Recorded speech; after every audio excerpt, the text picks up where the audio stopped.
So one of the reasons that we do car is because, oh yay, with Philip Myers in mind, you know, he didn't just do that, you know, because he was bored, okay? He really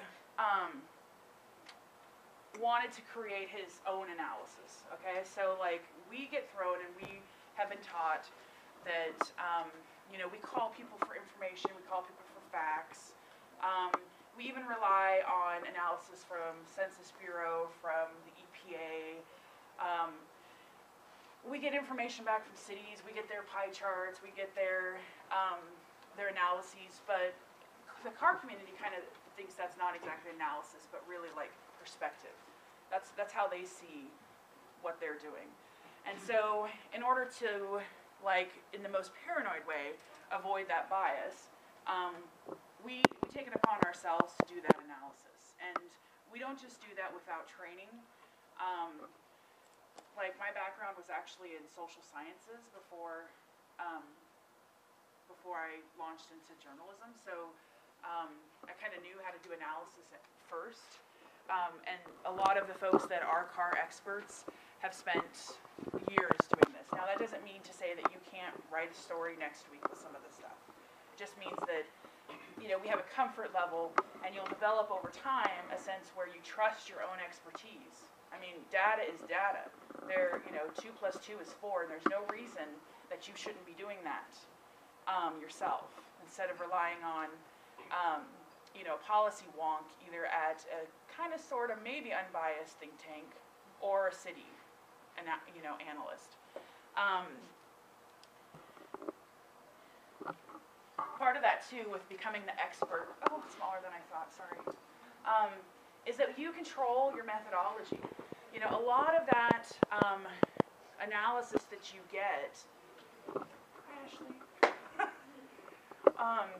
is kind of like through this filter of, you know, of the person and how they decide to analyze it. Even someone like Sandag, which provides amazing information, you know, they make decisions about the data. The data is, you know, if you have, like, and I'll show you in a minute, you know, 1,000 rows of records, there are decisions you make in analysis, like, you know, I think I'm going to take out this zip code because, you know, like with census stuff, well, this census tract didn't exist last time, so I need to cut it out. Or, you know, I'm not going to analyze this zip code because it's mostly college students, and you're looking at retirees. So there are decisions you make in coding the information. Like, you have your thousands of records, and they have really diverse agency names, and you decide, you know, I want to group all the health sciences together, I want to group the public safety together, and so you make those decisions, and obviously it's going to affect your analysis, it's going to affect your sums, your totals, your summaries, and your angles, and so you get to make those decisions, not someone else. And so essentially, bottom line, more control of your story, which is especially important when you're doing investigative journalism. Now, we do CAR, though, for not just investigative. We do it for explanatory stories, we do it for enterprise. I'm going to show you examples of each. How do we get the data? We use the CAPRA, the California Public Records Act, and we use the FOIA. And there's just a lot of data that's just sitting out there. More and more, there's just more and more data now, actually, because there's like a new spirit of OpenGov. Don't let that fool you. It's you know, it's you know, de rigueur now to, like, you know, for agencies, counties, cities to just, like, you know, throw their data up on the web. But just like people can control their analysis, they can control which data they post. And so your best bet, if you really want to bear, you know, a scrutiny later with your investigation, is to do a public records request where you outline the data you would like. You know, even saying, look, I know that's posted to your website, but I would like it from your server. And that way, later, you can say, well, this is what I requested. If you didn't get what you requested, that's a problem that you need to fix with them. And again, more control.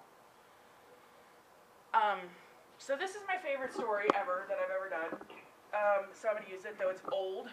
It's like 6 years old now. first story I ever bylined on, and it was my longest project. It was part of a two-part that took 9 months, and incidentally, it should have taken 6, but we spent 3 months and completely messed up, and we had to start over again on the second half. That's when you could do things like that. Those were the good old days. Now you have 3 days to produce this kind of story. So we took, oh shoot, sorry, this is supposed to be underneath this slide. What we did was we took a database where we asked for the city property, all the parcels that the city owned, and then we, figured, well, we can't just rely on the city to tell us that, so we also asked that of the county assessor, and there's this informal war, we're better than you, than the city and the county, so we counted on that to get better data from the county.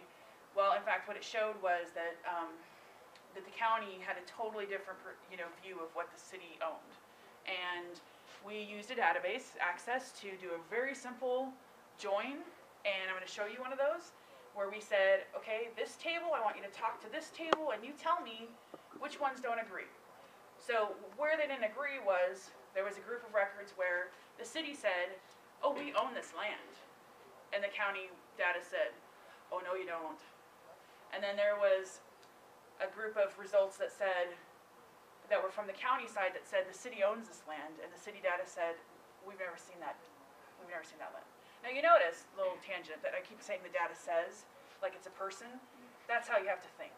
Because if you're a traditional reporter, that's the only difference. This isn't not a human being, but it's completely a regular source.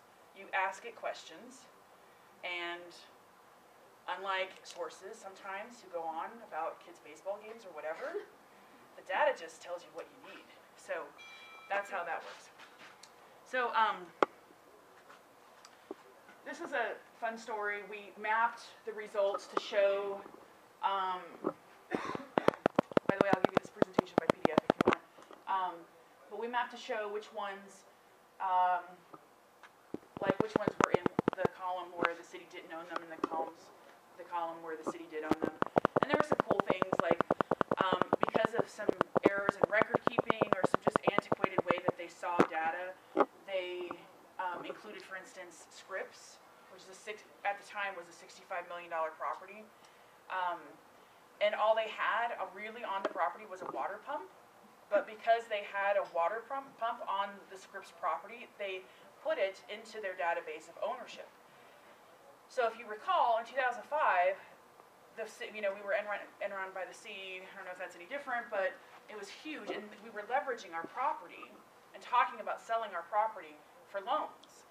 And so part of the San Diego portfolio was, were properties like that property. There were cases where people had easements, just so that a water pipe could go through, and they were claiming those private residences as their property. I mean, like there was a $700,000 property in Mission Hills or Bankers Hill. So, and this is just a close-up with, yeah. And then this was the follow-up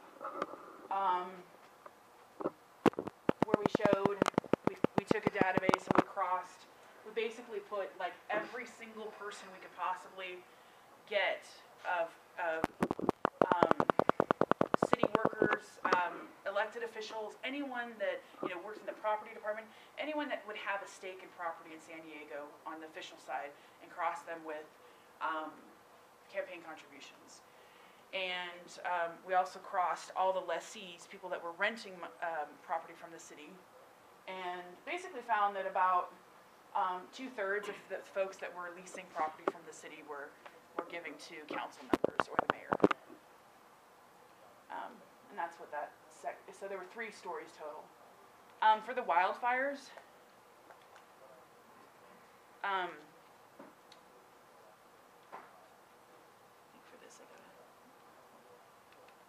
we did a lot of analysis. We did not database, but we used Excel. Oops. I'll just have to tell you about that. I'm running out of time anyway. I don't want to take too much time. And we We did database actually. We database things like weight tickets for the rubble, and found that they were misweighing debris from the fire cleanup in 2007. The folks that were contracted by the city, that led to a federal investigation. But we did a lot of financial analysis of like what were on the different parts of the invoices and what was being charged. And so there's, thinking about like the non-car way versus the car way. The non-car way, like, you're probably sitting at your desk with a calculator and a pencil and, writing some notes and trying to figure out what's going on. And, maybe doing some calculations, maybe putting it into Excel. But the car way is to use Excel, is to actually call the city and ask for the contracts perhaps in a PDF and use some software to extract the information from the PDFs and put it into columns and rows. This was an example of an EPA story we did.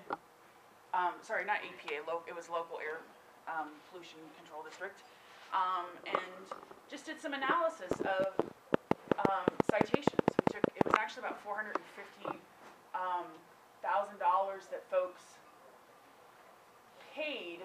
No, actually, I take that back. That was just one of them. $2.8 million that local gas stations had paid because they figured it was easier to pay the fees than it was to fix their pumps. Those accordion rubber things. So that was a law that this dude, he was actually the inventor. Looks like Steven Spielberg, but he's not.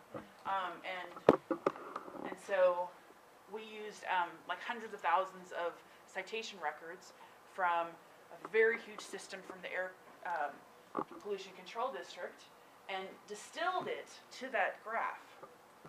Okay, so a lot of what I do in CAR is just like hours and hours of like, minutia to just get